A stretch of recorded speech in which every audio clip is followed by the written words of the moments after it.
ferramenta que te possibilita a análise de acontecimentos do passado, do presente e do futuro com base em probabilidade. Itens que já estão aqui: incenso, água, oráculo, toalha, mecanismo de defesa e principalmente você, com a sua energia, com a sua mente, coletivo.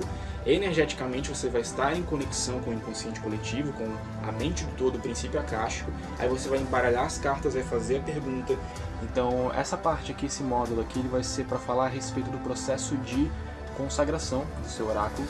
E a carta do carro, ela é bem simples aqui da gente entender, que ela vai representar os caminhos profissionais propriamente ditos. Então você vai, através do processo de embaralhar as cartas, mentalizando a sua pergunta, você vai estar expressando, enviando para as cartas a energia que você está captando mentalmente do inconsciente coletivo, e aí você joga essas cartas e elas vão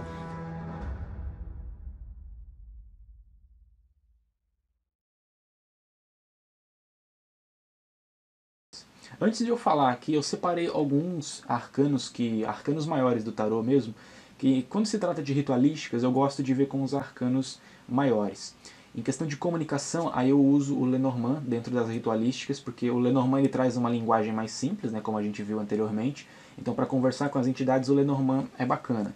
Agora, para verificar a viabilidade e verificar andamento de ritualísticas, o que eu aconselho é os arcanos maiores do tarô. Então, eu separei aqui alguns arcanos que normalmente são importantes de você estar ciente do que significa quando eles saem numa leitura, no que diz respeito a ritualísticas, seja antes ou depois, certo? E depois eu vou falar individualmente a respeito desses arcanos que eu separei. Eu não vou falar de todos, mas vou falar aí dos principais, os que mais aparecem para mim, pelo menos quando eu vou fazer alguma verificação de ritual ou vou fazer alguma verificação anteriormente, né, da ritualística. Mas vamos falar então primeiramente sobre comunicação. Como eu já havia também dito lá no enunciado dessa Masterclass, aqueles que não têm uma habilidade mediúnica bem desenvolvida podem e vão poder, né, utilizar os oráculos como ferramenta de comunicação. E como que funciona isso? Como que é utilizar o oráculo como uma ferramenta de comunicação com a entidade? Sem mistério algum, sem dificuldade alguma. A diferença é, você vai aplicar tudo aquilo que você aprendeu aqui e mais aquilo que você vai estudar também fora da Masterclass. A diferença é que, no momento da ritualística, ou seja, quando você estiver na prática, dentro do círculo mágico, ou em outras práticas de magia que não utilizam o círculo mágico, mas quando você tiver chamado a entidade, seja ela qual for, isso vai servir para todo tipo de entidade, certo? Quando você tiver a presença da entidade ali, e você pode até confirmar se ela está ali ou não pelas cartas, se saírem cartas positivas, você sabe que ela está ali. Se sair carta mais ou menos, é porque ela está e não está ao mesmo tempo, né? A energia dela está fraca, a presença dela está fraca. E se saírem cartas negativas, você sabe que a probabilidade é que a entidade não esteja ali, que você tem que repetir o processo de chamar ou orar, invocar, conjurar aquela determinada entidade. Mas suponhando que a entidade já esteja ali manifestada, você usa o oráculo como ferramenta de se comunicar. E como que é isso? Ao invés de você se comunicar, nesse caso, prestem atenção, ao invés de você se comunicar com o universo, perdão, não é nem comunicar, é a questão de você se conectar. Ao invés de você se conectar com o princípio akáshico, com o inconsciente coletivo, com a mente universal, que foi aquilo que eu havia ensinado para vocês aí nas aulas anteriores, você vai se conectar com a atmosfera da ritualística e não com o princípio akáshico. Então funciona dessa forma. Deixa eu tentar especificar aqui para vocês. Você tem a atmosfera da ritualística no meio, vamos supor, aí você tem a entidade de um lado e tem você de outro. Então o que separa a entidade de você é a atmosfera da ritualística. Então vocês dois estão conectados pela atmosfera da ritualística que você vai gerar ali no local onde você está conjurando, evocando aquela determinada entidade, certo? Então, ao invés de você, que está nesse ponto aqui, se conectar ao universo, se conectar ao princípio akáshico, você se conecta com a ritualística em si, com a egrégora, com a atmosfera, a energia que você cria naquela ritualística. Porque daí a entidade ela vai falar com você, a entidade ela vai mandar vibrações, né, que são a comunicação dela, vibrações para essa atmosfera da ritualística, e aí você puxa essas vibrações da atmosfera da ritualística para o seu oráculo que você vai estar jogando ali no momento. E aí você se conecta com a entidade e não com o princípio akáshico, não com a mente do todo, não com o inconsciente coletivo.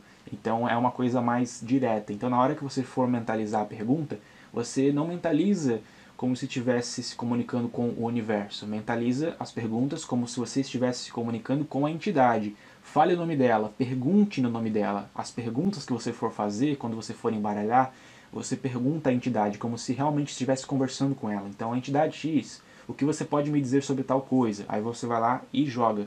Então, é o mesmo modus operandi, é o mesmo sistema, você só vai mudar o pensamento, só vai mudar a questão da mentalização. Ao invés de mentalizar que você está se comunicando ou querendo trazer informações universais, você está se conectando, mentalizando a energia da ritualística e trazendo os fluidos de comunicação da ritualística propriamente dita.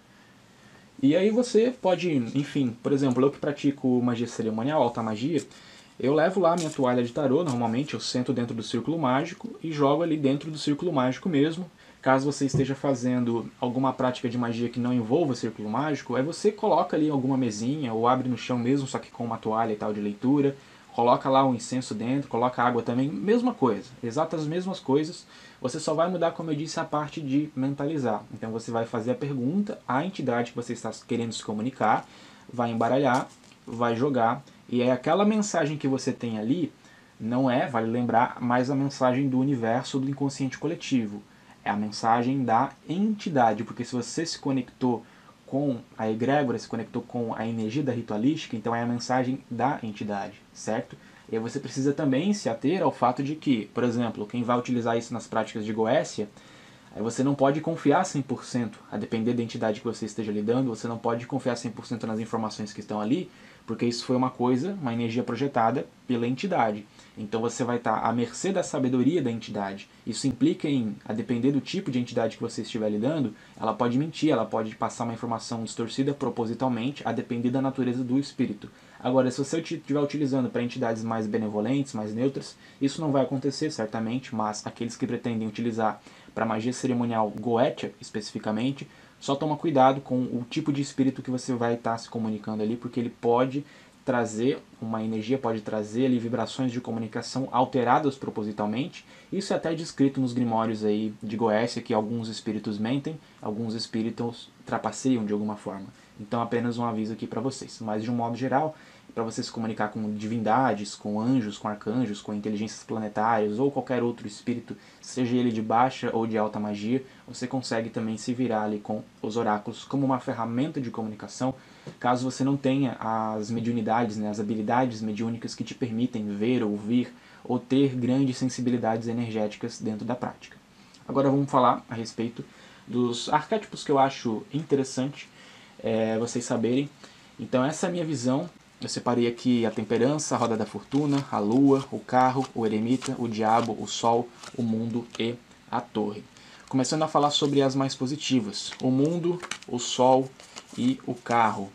Essas três cartas aqui, pessoal, elas normalmente vão simbolizar que a sua ritualística ela tem tudo para dar certo. Então se sair alguma dessas cartas aqui, né, vamos supor que você fez lá uma jogada de 3 cartas, não necessariamente que vá sair essas 3 cartas aqui da forma como está aqui, isso é só um exemplo, estou falando, né, para falar desses 3 arcanos. Se sair algum desses aqui, principalmente o mundo, vale lembrar, o mundo ele é uma carta que talvez seja considerado por alguns tarólogos como sendo a carta mais positiva do tarô, o arcano maior mais positivo. Ele representa uma vitória iminente. Então, a saída do mundo dentro da sua jogada, ela representa que não importa a dificuldade, não importa o obstáculo, não importa se, enfim, se a sua estratégia está correta ou não, a probabilidade de acontecer ou de você ter aquilo que você quer, ou de você, enfim, alcançar equilíbrio em alguma coisa, é quase que iminente. É uma coisa que vai acontecer cedo ou tarde, já como se fosse profetizado a acontecer. O Sol representa sucesso, representa glória, entre outras coisas, então ele é uma carta muito positiva. E se sair no seu jogo, quer dizer que o seu ritual ele tem aí bastante chances de dar certo. Não quer dizer que, enfim, vai dar 100% certo conforme a carta do mundo. A carta do mundo é uma coisa mais, sabe, 100% positiva. E aí a carta do Sol, caso, a depender das cartas que vierem acompanhadas com a carta do Sol, talvez tenham alguns poréns. Aquele famoso, vai dar certo, porém tem ali alguns entretantos, né? Então tem alguns obstáculos às vezes, ou coisas do gênero. Aí cabe você interpretar as outras cartas que vierem junto com o Sol, mas normalmente, na minha experiência, quando sai o mundo, quando sai o Sol, são ritualísticas aí que já para mim é o suficiente, são mensagens assim positivas o suficiente para mim ir em frente e fazer a ritualística. O carro, mesma coisa, o carro representa vias de manifestação, representa oportunidades, representa progresso, crescimento, certo? Então, o aparecimento da carta do carro dentro de a previsão, né, dentro do processo de verificação da viabilidade de fazer uma ritualística, já é para mim mensagem positiva o suficiente para mim ir adiante e fazer a ritualística. Pode ter alguns poréns, pode ter alguns fatores negativos ou coisas que precisam ser corrigidas para chegar nessa carta do carro aqui, mas quando ela sai para dizer que normalmente tem bastante chance de dar certo e que vale a pena o investimento energético. Então o carro, o sol e o mundo, quando sair no seu jogo aí para verificar a viabilidade de algum ritual, quer dizer que tem grandes chances de dar certo. Depois que você fez a ritualística, e aí você quer ver o acompanhamento, se sair uma dessas cartas aqui, mesma coisa, significa que a sua ritualística está com a energia ativa, o sol mostra que tem energia ativa, o carro mostra que a energia está em andamento, está fluindo, o mundo fala que vai dar certo, é só uma questão de tempo. Então são 3 cartas positivas no antes e 3 positivas no depois, no decorrer também da ritualística, conforme você já tenha feito o ritual. Falado das 3 mais positivas, vamos falar das 3 mais negativas quando ela sai num jogo aí pra você. Primeira delas, a torre. A torre, ela é inevitável. A torre, se caso você jogar antes de fazer ritualística, antes de fazer qualquer ato mágico e sair a torre representa que as chances de dar tudo errado é gigante. É meio que iminente também. Então, caso a torre sair, você precisa ter consciência de que tem alguma coisa errada, tem algum detalhe que você esqueceu de alguma forma analisar, tem alguma coisa que você não está consciente que isso vai afetar diretamente. Então a torre ela representa fracassos, representa coisas que saem do controle, coisas que dão errado. É uma das cartas mais negativas, se não a mais negativa do tarô, certo? Então quando ela aparece é porque você tem que puxar o freio, certo? E quebrar um pouco essa questão da ansiedade, das expectativas e buscar saber por que, que não vai dar por que não vai dar certo, perdão. Então ela é uma carta para realmente te puxar para a realidade no sentido de que talvez aquela estratégia ou a forma como você queira, o tipo de ritual que você queira fazer, ele não vai dar certo para aquele problema em específico. Aí cabe a você abrir mais cartas e perguntar o que você deve fazer ou qual é o correto a se fazer para que você depois vá trabalhando outras estratégias, vá mentalizando outras estratégias. Então você mentaliza uma estratégia nova e joga, vê qual que foi o resultado. Se manter carta negativa, tipo essas aqui, é porque ainda não é a estratégia correta. Define outra estratégia, mentaliza essa outra estratégia que você criou, joga de novo. Se sair carta positiva, você sabe que é essa estratégia correta. E aí você vai fazendo as consultas por tentativa e erro, né? Vai mentalizando estratégias diferentes até chegar naquilo que sai aí as cartas mais positivas e depois você executa isso na prática. Se a carta da torre sair no depois, ou seja, você fez, a princípio estava tudo certo, e aí depois quando você está fazendo o acompanhamento e sai a carta da torre, ela significa que alguma coisa saiu do controle no pós-ritualística. Então tinha chances de dar certo anteriormente, você fez, então pode ser que alguma coisa deu errado na ritualística, que você fez alguma coisa errada na ritualística, ou que algum fator aí, e isso já é muita questão de azar, para sair a carta da torre depois, se não foi erro da ritualística, é muito azar, é porque alguma coisa realmente aconteceu no espaço-tempo que, enfim, tirou dos trilhos toda uma série de acontecimentos aí, o que vai prejudicar no resultado final. Mas é raro sair a torre depois. Ela pode sair, mas para representar um erro da ritualística em si. E normalmente quando é para representar que vem o erro da ritualística, ela vem acompanhada da carta do mago ou da carta do hierofante. Então vão anotando aí, pessoal, os arquétipos, anotem os arcanos e basicamente o que eles significam, né, o que eles simbolizam quando eles estão saindo dentro dessas jogadas de questão ritualística. Então, carta da torre com o mago ou com o hierofante normalmente representa falha na ritualística em si, alguma coisa que você esqueceu de fazer, a maneira como você tratou o espírito, o acordo que você fez não foi bem elaborado, e isso vai influenciar no pós-ritual, certo? Depois nós temos a carta da lua. A carta da lua, como a gente viu nos exemplos lá na parte prática, que eu dei alguns exemplos para vocês, a lua ela representa ilusões, ela representa incertezas, então ela vem para dizer, ela vem para dar um puxão de orelha, vamos colocar dessa forma, que você está com uma estratégia não muito fundamentada, que a sua estratégia de ritualística ela está incerta, ela está fundamentado numa ilusão, como se você não estivesse vendo a totalidade da situação, certo? Como se você não estivesse enxergando todos os detalhes cruciais para aquilo dar certo. Então a lua, perdão, ela vem, né, num aviso de que você precisa ser pé no chão, você precisa ser consciente, condizente com a realidade e, novamente, buscar estudar mais a fundo aquilo que você está fazendo ou elaborar novas estratégias, porque do ritmo, da expectativa ou da forma como você está fazendo está sendo feito de maneira mais iludida, está sendo feito de maneira mais incerta, sem nenhum embasamento, sem nada do gênero, e a probabilidade disso afetar depois negativamente nos resultados e você acabar se frustrando é bastante grande, certo? Temos também a carta do diabo, que também é uma carta bastante negativa. O diabo ele vai vir para representar obstáculos. E esses obstáculos, pessoal, são diversos. Normalmente o diabo ele representa obstáculos humanos, então coisas de seres humanos ou sentimentos humanos que vão atrapalhar dentro de uma ritualística. Quando eu estou fazendo consulta para os outros, principalmente quando alguém me pede para verificar andamento de ritualísticas de cunho amoroso, sai bastante a carta do diabo.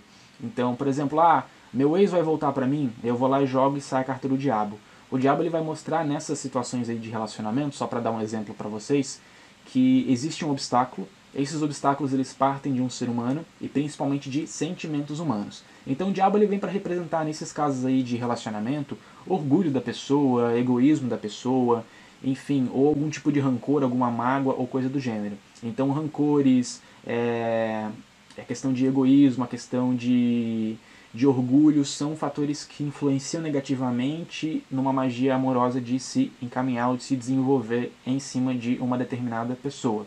Então o diabo eles são obstáculos, significa que normalmente existem sentimentos humanos, seja seu ou seja de alguma pessoa que está envolvida. Então, caso você esteja com muita ansiedade, a ansiedade é uma coisa que atrapalha o resultado. Querer tudo, né, no seu tempo, querer tudo do seu jeito atrapalha nos resultados, porque a ansiedade é uma energia negativa.